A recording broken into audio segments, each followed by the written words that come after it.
This is AP Calculus AB Self-Check 4.4. In number 1, we're asked to find the equation of the tangent line, just like we did in Self-Check 4.3. Whenever you see the words equation for the tangent line, you will always do point slope form. Y minus box is equal to box times x minus box. Usually we start with the x-coordinate first. Does it tell us the x-coordinate? It does. It says that the x-coordinate is 1. So I will fill in 1. And it's even nice enough to tell us the y-coordinate. The y-coordinate over here is also 1. All right. The only thing that it doesn't give us is what the slope is. We can find the slope by taking the derivative of y and plugging in our x-coordinate to find our slope. Let's do that now. Y prime, some scratch work off to the side, is going to be equal to, all of these are powerhouse, meaning the power is going to come down in front, it'll descend to power, and then we move on. This is going to be 4x to the power of 3 minus 3x to the power of 2 minus 2x plus 1, and the derivative of 1 is 0, and I don't write plus 0. Now that I have the derivative, yet again, I'll plug in my x-coordinate into all of these x's. So when I do that, I'll say y prime is also equal to 4 times the quantity of that positive 1 cubed minus 3, there's my x squared, minus 2, there's my x, plus 1, and all of my x coordinates are 1. Simplifying that a little bit is going to be 4 minus 3 minus 2 plus 1. All right, 4 minus 3 is 1.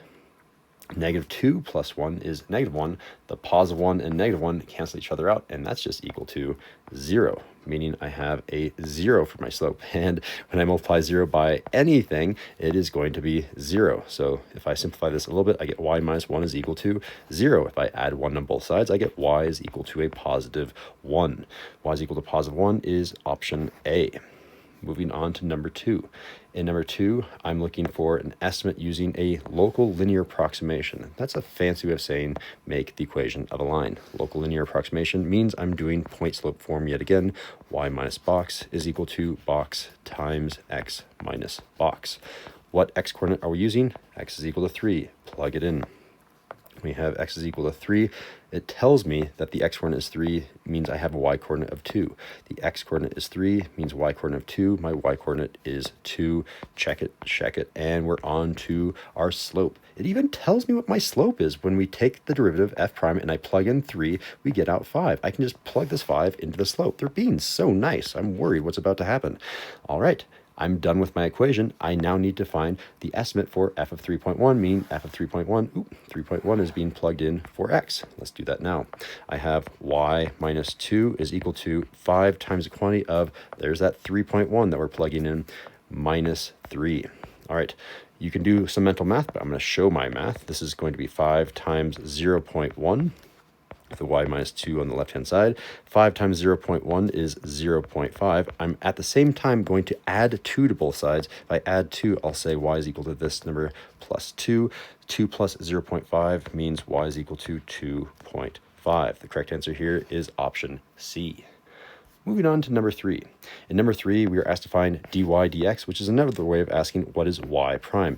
If we need a y prime, we need to take the derivative of this equation. All right, let's start on the left-hand side. When I take the derivative of y squared, this is going to be 2y for the outside, and then this y to the power of 2 goes down to a power of 1. I'm writing the 1, but then you simplify it and don't write anything. That is the derivative of the outer. You need to worry about the derivative of the inner, working on that chain rule, meaning this is going to be multiplied by y prime. Plus, be careful. Again, whenever you see two variables next to each other, this always invokes product rule. Product rule, once again, is 1d2 plus 2d1. 1 is x, d2 is y prime, plus 2 is y, and d1 means the derivative of x, which is just times 1, and I'm not going to write that. This is going to be equal to the derivative of 6. The derivative of a constant is 0, and we have our derivative. As soon as you can, if you can, plug in your points. I have an x-coordinate of -1 and a y-coordinate of 3. Everywhere that I see an x or a y, let's go ahead and do substitution. 2 times y now says 2 times 3. That y prime is going to be left behind. That's what we'll be solving for. Plus x. X we happen to know is a -1, and that is still being multiplied by y prime, plus our y coordinate, which we do know is 3. This will all still be set equal to 0. From here, let's simplify. I have a 6 y prime minus y prime plus 3 is equal to 0. I'm going to move the 3 to the right-hand side, and I'm going to combine my like terms to get a 5y prime. Dividing both sides by 5 reveals y prime is equal to a negative 3/5. A negative 3/5 is option A. Moving on to number 4. In number 4, and again, we're asked to find y prime. So I have to take the derivative.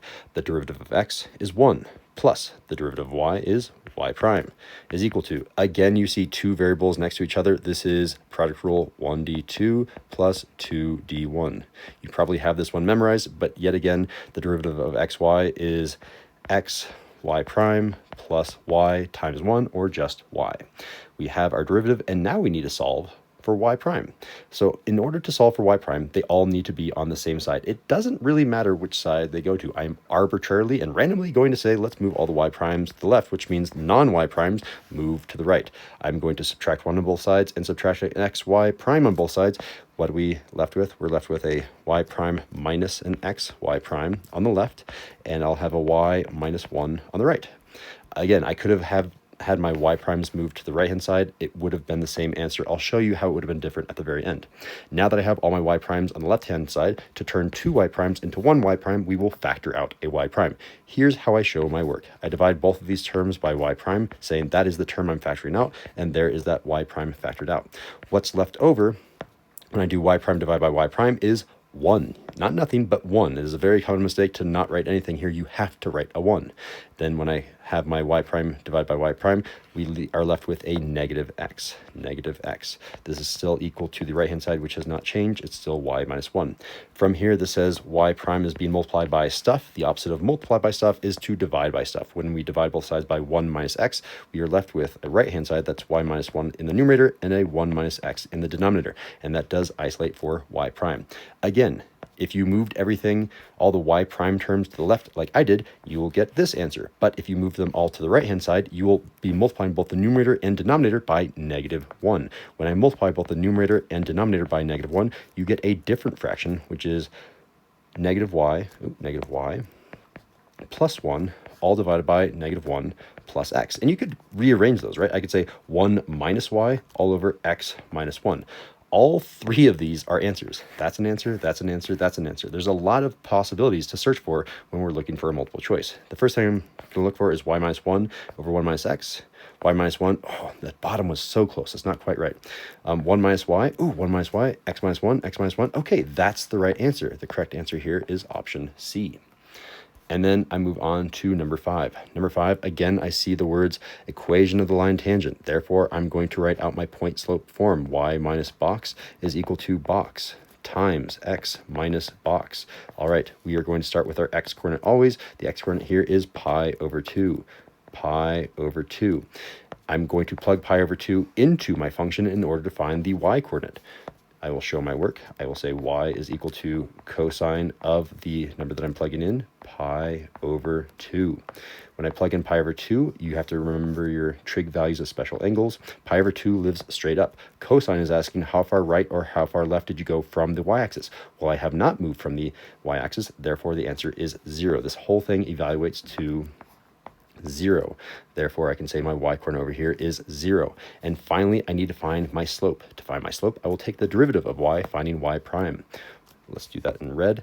Y prime is going to be equal to the derivative of cosine. Well, the derivative of cosine, cosine starts with a C, and C stands for change. Change the sign to a negative.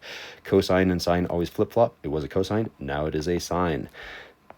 I have the derivative correct, and again, I will plug in the same x coordinate, pi over 2, into this x. Let's see what that is. When I have that, I have y prime is equal to a negative sign. Instead of an x, I have a pi over 2.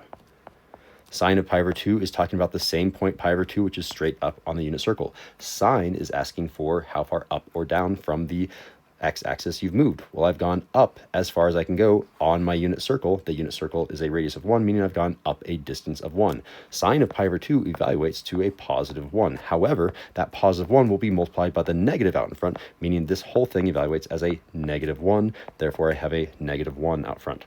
Let's go ahead and do a little bit of simplification, hoping that I can get one of these answers. When I simplify, I have a y on the left, and I have a negative x that gets distributed, and a positive pi over 2 after distributing the negative -1. Negative x plus pi over 2 is option C. And that does conclude the CellCheck 4.4 for AP Calculus AB. There's the last page. There's the front page. Thank you for watching.